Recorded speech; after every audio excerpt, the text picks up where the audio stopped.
Hi ಸ್ನೇಹಿತರೆ, welcome back to my channel. ಹೇಗಿದ್ದೀರಾ? ಚೆನ್ನಾಗಿದ್ದೀರಾ ಅಂತ ಭಾವಿಸ್ತೀವಿ. ನಾವು ಕೂಡ ಚೆನ್ನಾಗಿದ್ದೀವಿ. ಅರ್ಪಿತಾ ಕ್ರಿಯೇಷನ್ ಚಾನಲ್ ಯಾರಾದರೂ ಸಬ್ಸ್ಕ್ರೈಬ್ ಮಾಡಿಲ್ಲ ಅಂದರೆ ಸಬ್ಸ್ಕ್ರೈಬ್ ಮಾಡಿಬಿಟ್ಟು ಸಪೋರ್ಟ್ ಮಾಡಿ ಸ್ನೇಹಿತರೆ. ಬನ್ನಿ, ಇವತ್ತಿನ ಅಡುಗೆದಲ್ಲಿ ಮೀನು ಸಾಂಬಾರು ಮಾಡಿದ್ದೀನಿ. ಯಾವ ಥರ ಮಾಡಿದ್ದೀನಿ ಅಂತ ನೋಡೋಣ. ತುಂಬ ಟೇಸ್ಟಿಯಾಗಿ ರುಚಿಯಾಗಿರುತ್ತೆ ಸ್ನೇಹಿತರೆ.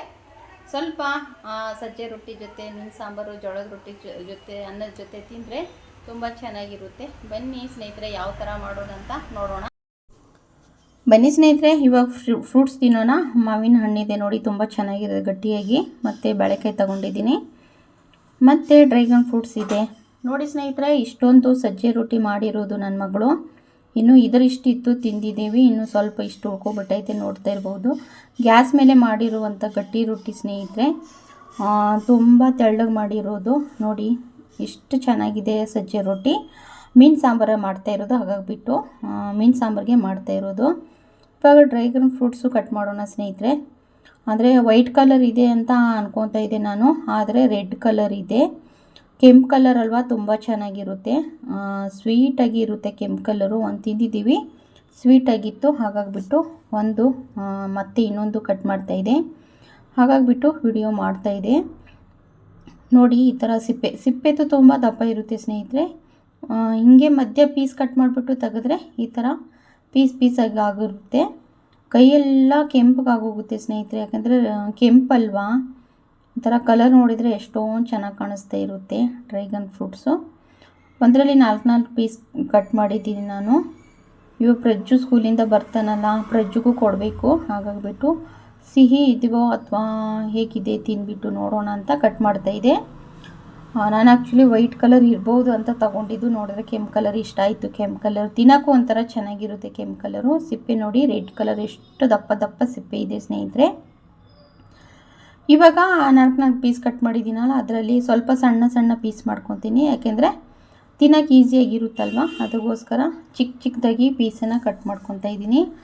ಡ್ರ್ಯಾಗನ್ ಫ್ರೂಟ್ಸ್ ತಿಂದರೆ ನಮಗೆ ಬ್ಲಡ್ ಏನಾದರೂ ಅಂದರೆ ರಕ್ತ ಕಡಿಮೆ ಇದ್ದರೆ, ರಕ್ತ ಇದರಿಂದ ಒಂದು ಅರ್ಧ ಪೀಸ್ ತಿಂದರೂ ಸಾಕಂತೆ ಸ್ನೇಹಿತರೆ. ನಮಗೆ ತುಂಬ ರಕ್ತ ಕಡಿಮೆ ಇದ್ದರೆ ರಕ್ತ ಜಾಸ್ತಿ ಆಗುತ್ತಂತೆ ಇದರಿಂದ. ಹಾಗಾಗಿಬಿಟ್ಟು ನೋಡಿ, ಸ್ವಲ್ಪ ಜಾರ್ತಾ ಇರುತ್ತೆ, ಕೈಯಿಂದ ಇರ್ತದ್ದು ತಿನ್ನೋಕ್ಕಾಗಲ್ಲ ಸ್ನೇಹಿತರೆ. ಹಾಗಾಗಿಬಿಟ್ಟು ನಾನು ಮ್ಯಾಗಿ ಸ್ಪೂನ್ನ ತಗೊಂಡಿದ್ದೀನಿ, ಮ್ಯಾಗಿ ಸ್ಪೂನಿಂದ ತಿಂತಾಯಿದ್ದೀನಿ ಸ್ನೇಹಿತರೆ.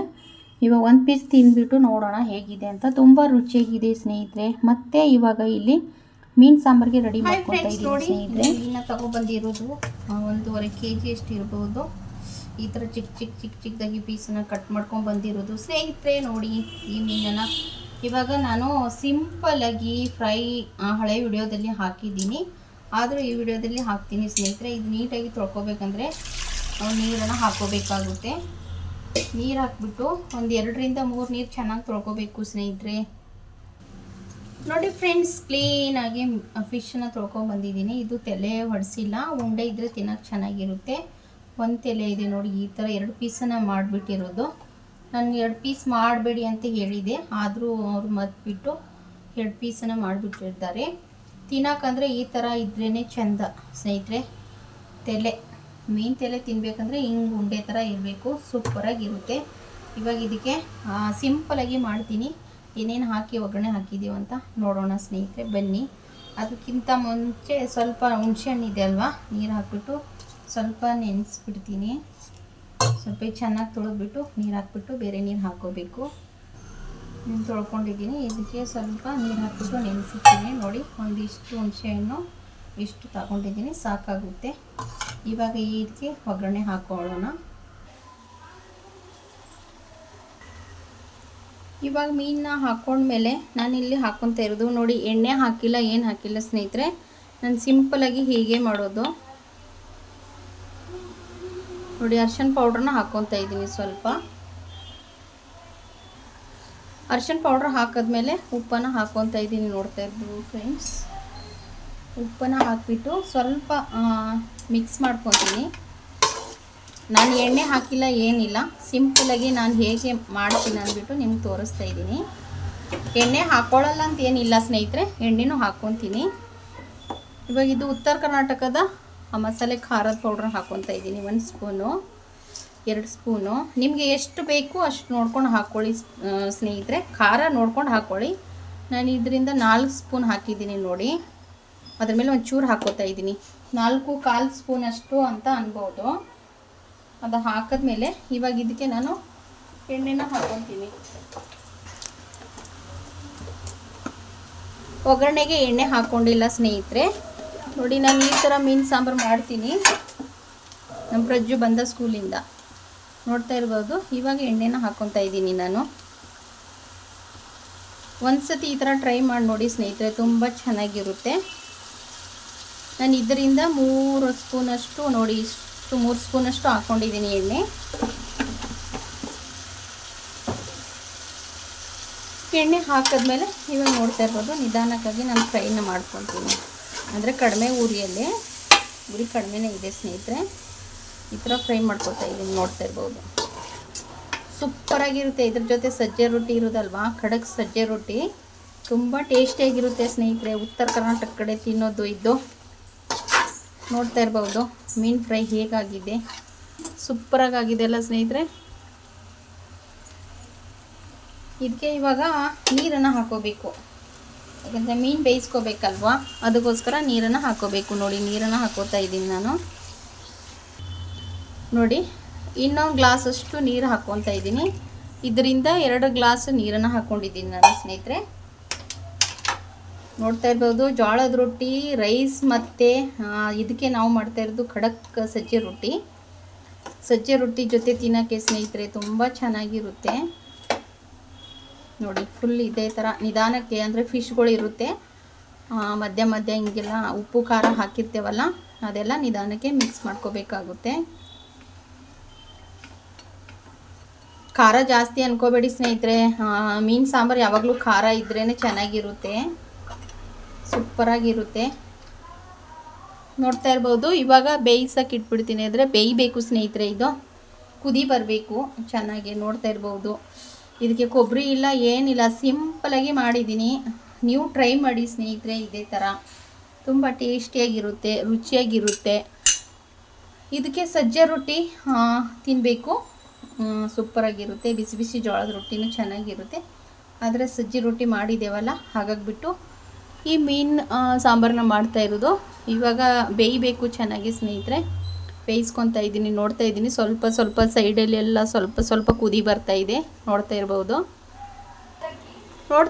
ಸ್ನೇಹಿತರೆ, ಹೇಗೆ ಕುದೀತಾ ಇದೆ ಮೀನು ಸಾಂಬಾರು. ಸೈಡಲ್ಲೆಲ್ಲ ಕುದಿ ಬರ್ತಾ ಇದೆ. ಒಂದು ಸೈಡಲ್ಲಿ ಟೀ ಮಾಡ್ತಾ ಇದ್ದೀನಿ, ಟೀ ಕುಡಿಯೋಣ ಅಂತ. ಬನ್ನಿ ಸ್ನೇಹಿತರೆ, ನೀವು ಟೀ ಕುಡಿಯೋಣ. ನೋಡಿ ಸ್ನೇಹಿತರೆ, ಇನ್ನು ಸ್ವಲ್ಪ ನೀರು ಹಾಕ್ಕೊಂಡೆ ನಾನು, ಬೇಯಿಸೋಕ್ಕೋಸ್ಕರ, ಬೇಯುತ್ತಲ್ವ ಸಾಂಬಾರು ಆಗೋಗೋಸ್ಕರ.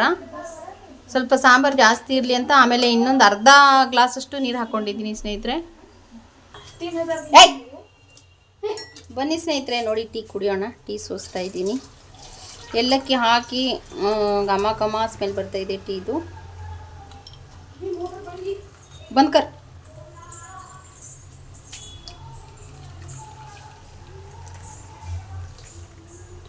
ನೋಡಿ ಸ್ನೇಹಿತರೆ, ಏಲಕ್ಕಿ ಹಾಕಿದ್ದೀನಿ.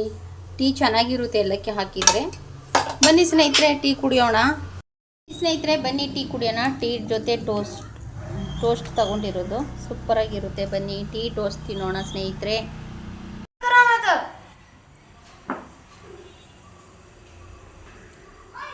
ಡ್ರ್ಯಾಗನ್ ಫ್ರೂಟ್ಸ್ ತಿಂತಾ ಇರೋದು ಸ್ನೇಹಿತರೆ. ಪುಟ್ಟಿಗೆಲ್ಲ ಮೆತ್ಕೊಬಿಡ್ತು, ಕೆಮಿಕಲ್ ಅಲ್ವಾ. ಸ್ವೀಟಾಗಿ ತುಂಬ ಸೂಪರಾಗಿ ಚೆನ್ನಾಗಿದೆ.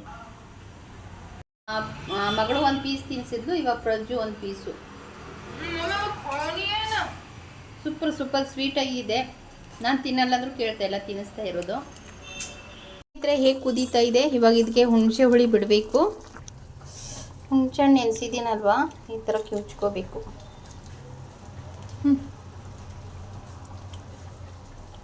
ಬೆಳಗ್ಗೆ ಕಟ್ ಮಾಡಿರೋದು ತಿನ್ಬೇಕು ತಾನೇ. ಚಪೆಕಾಯಿ ಬೆಳಿಗ್ಗೆ ಕಟ್ ಮಾಡಿಸ್ಬಿಟ್ಟು ತಗೊಬಂದಿದ್ದು, ತಿಂದಿಲ್ಲ ಏನಿಲ್ಲ. ಅವಳು ಏನು ತಿಂತಾಳೋ ಏನೋ ಗೊತ್ತಿಲ್ಲ.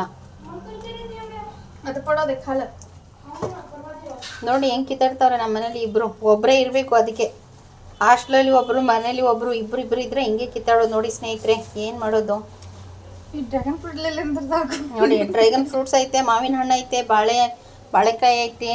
ಹಣ್ಣುಗಳಿದ್ರು ತಿನ್ನಲ್ಲ. ಇಂಥ ಮಕ್ಕಳು ಏನು ಮಾಡೋದು. ಹಾಸ್ಟೆಲ್ಗೆ ಹೋದರೆ ಕೇಳ್ತಾರೆ, ಹಾಸ್ಟ್ಲಲ್ಲಿ ಇದು ಬೇಕು ಅದು ಬೇಕು ಇದು ತಿನ್ನಿಸ್ಬೇಕು ಇದು ತಿನ್ನಬೇಕು ಅದು ಬೇಕು ಮಮ್ಮಿ ಅಂತ ಕೇಳ್ತಾರೆ. ನೋಡಿ ಹುಣಸೆ ಹಣ್ಣು ಇದು ಫುಲ್ ಕಿವುಚಿದೇನಲ್ಲ, ಫಸ್ಟ್ ರಸ ತೆಗಿತೀನಿ. ನೋಡಿ ಸ್ನೇಹಿತರೆ, ಇವಾಗ ಹುಣಸೆ ಹುಳಿ ಇಷ್ಟಿದೆ ನೋಡಿ. ಹುಣಸೆಕಾಯಿ ಎಲ್ಲ ತೆಗ್ದುಬಿಟ್ಟು ರಸ ಮಾತ್ರ ತೆಗ್ದಿದ್ದೀನಿ. ಇವಾಗ ನೋಡಿ ಹುಣಸೆ ಹುಳಿ ಇಟ್ಟು ಬಿಟ್ಕೊಂಡಿದ್ದೀನಿ. ಇವಾಗ ಹುಣಸೆ ಹುಳಿ ಬಿಟ್ಟದ್ಮೇಲೆ ಚೆನ್ನಾಗಿ ಕುದಿ ಬರಬೇಕು, ಆವಾಗ ಮೀನು ಸಾಂಬಾರು ರೆಡಿ ಆಗುತ್ತೆ. ಇದು ಹುಣಸೆ ಹುಳಿ ಹಾಕಿದ್ಮೇಲೆ ಸ್ವಲ್ಪ ಚೆನ್ನಾಗಿ ಒಂದು 20 ನಿಮಿಷ ಮೀಡಿಯಮ್ ಉರಿಯಲ್ಲಿ ಬೇಯಿಸ್ಕೋಬೇಕು ಸ್ನೇಹಿತರೆ. ಫ್ರೆಂಡ್ಸ್, ಮೀನು ಸಾಂಬಾರು ರೆಡಿಯಾಗಿದೆ. ಆಮೇಲೆ ಲಾಸ್ಟಲ್ಲಿ ಓಮ್ ಕಾಳು ಹಾಕಿದ್ದೀನಿ.